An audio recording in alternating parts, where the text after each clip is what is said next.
মানুষ কতটা কষ্টে থাকলে ভিডিওর সামনে আসে আপনি কি জানেন? সিয়ামের মাস অথচ তিনি পোতাকে ছেলেকে নিয়ে খেতে পাচ্ছে না। পরিবারে একটি কর্মের লোক না থাকলে যে কত অসুবিধা। তার এই ছেলে আগের স্বামীর, এক পর্যায়ে তার ছাড়ানো হয়ে যায়।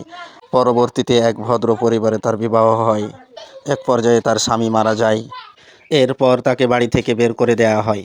তার বউমা তার ব্রেন অসুস্থ ছেলেকে রেখে চলে যায়। আমি এই কথাগুলো পরে জয়েন করেছি, আসল কথায় যাওয়া যাক। পেজটি ফলো করে দিবেন এবং ভিডিওটি প্রচুর শেয়ার করতে হবে আপনাদেরকে। তবে আগে শুনুন।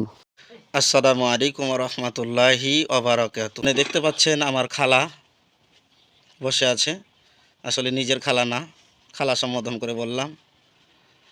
তো খুব অসুবিধার কারণে আমার এখানে এসেছে, তো কাজেই আমাকে একটু কিছু বলতে হচ্ছে। তো খালাকে জিজ্ঞাসা করি, খালা আপনার বাসা কোথায়? আমার এখন বর্তমান কোনো বাসা নেই। ওনার বর্তমান কোনো বাসাই নেই এখন? থাকার কোনো স্থান নেই আমার। থাকার কোনো স্থানও নেই ওনার। থাকেন কোথায় এখন? এখন থাকে যে তরিকুলির বাড়িতে থাকি। হাটপুকুর আমাদের এই তরিকুল এখানে আছে, চিনবেন না অনেকেই। তো এই তরিকুলের বাসায় থাকে, ওরা বাইরে চলে গেছে। ওই বাসাটাতেই ফ্রি থাকে যে থাকতে দিয়েছে আর কি, এটাই। তাদেরই বাসায় মাঝে সাঝে খাওয়া দাওয়া করে। কিন্তু চরম অসুবিধায় বসছে, যে শ্বাসকষ্ট নিয়ে ভুগছে উনি। কী কী অসুবিধা আপনারা একটু বলেন তো? আমার শ্বাসকষ্ট, হাই প্রেশার, হার্ট, আমার স্বামী মারা গেছে, আমার কিচ্ছু নেই, আমি অসহায় নিরুপায় আপনাদের দ্বারে আমি আছি।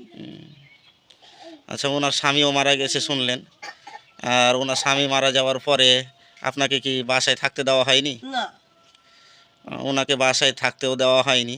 বিধায় একজন মানুষ দিশাহারা হয়ে এক এলাকা থেকে চলে এসে আর এক এলাকায় অন্যের বাড়িতে থাকে, খুব কষ্টে আছে।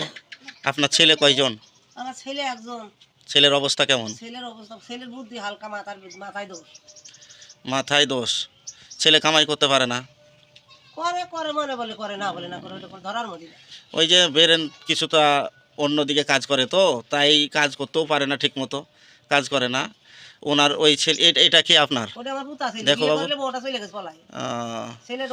এটা ছেলের ছেলে, বউ পালিয়ে গেছে আর কি ছেলেটাকে রেখে। এই ছেলেটা আসলে আমি পরিচয় একটু ভালো করেই জানি। এই ছেলেটার জন্য এই খালা আমার কাছে খুব কেঁদেছিল, প্রতিষ্ঠানে নিয়ে যেয়ে ভর্তি টাকা দিতে পারবে না এই জন্য, পড়ার টাকা দিতে পারবে না এই জন্য। বসো বাবু, তুমি ওখানে বসো। তো থাক, তোমার স্যান্ডেল থাক, দেওয়া যাচ্ছে। তো সর্বোপরি এই ছেলেটাও মাদ্রাসাতে সম্পূর্ণ ফ্রি খরচ দিয়ে আমরা পড়ার ব্যবস্থা করেছি, সম্পূর্ণ ফ্রি অবস্থায় সে পড়ে থাকে। হ্যাঁ, কিন্তু এই খালার চলতে খুব কষ্ট, ওষুধ কিনতে পারে না, শ্বাসকষ্ট, দ্বিতীয়ত খাওয়াও হয় না। ছেলে তো শুনতে পেলেন যে ছেলে খুব ব্রেনটা অতটা ভালো না, এই জন্য মানে কিছুটা হয়তো হালকা ব্রেনটা নষ্টর দিকে। তো এই কারণেই স্ত্রী হয়তো চলে গেছে, জানি না, আল্লাহ মালুম। খালা কিন্তু একটু আগে খুব কাঁদছিল আমার আগা দিকে এসে, কিন্তু আমি আসলে করতে চাচ্ছিলাম ভিডিও, কিন্তু আমি শরমের ভিডিও করতে পারিনি। হ্যাঁ, যে এইটা করে খুব খারাপ দেখায় আমাকে, কাজে আমি করতে পারিনি। পরে এক ভাইকে, ইমন ভাইকে কল দিলাম।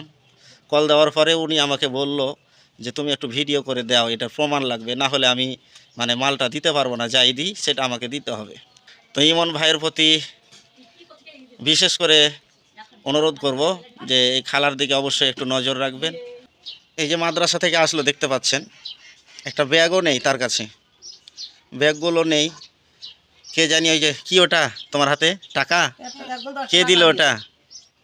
কে দিল?